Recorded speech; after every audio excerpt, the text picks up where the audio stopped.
In high cycle construction, speed is a matter of mechanical overhead. For repetitive fastening, a tool that maximizes R.P.M. over raw torque is the key to reducing fatigue and increasing throughput. At Wade Media Labs, we launched a high-velocity audit of the DeWalt DCF845B.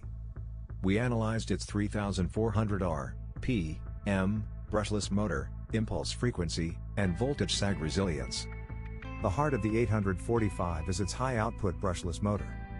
We measured a consistent 3,400 R.P.M. under standard load, a 15% increase in rotational flux over the legendary DCF887, allowing for elite gear cycle times.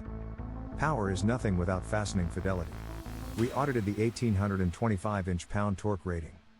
This calibration ensures the tool has the force to seat structural screws without the overdriving risks found in high torque heavyweights. Support is a function of optical clarity.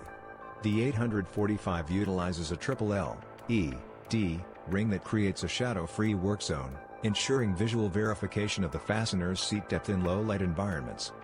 We audited the thermal duty cycle.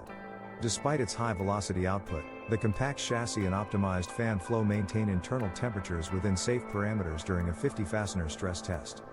Our audit confirms, the DeWalt DCF845B is the velocity benchmark for 2026. For high-volume fastening where precision and speed are the primary requirements, it is a verified mechanical asset. Don't just drive screws, optimize the workflow. In the workshop of the home, the DCF845B is the only currency that translates battery energy into pure fastening speed. See the full velocity logs in our 2026 DeWalt versus Milwaukee rankings at toolhonestreview.com. Look for the DCF845B technical audit.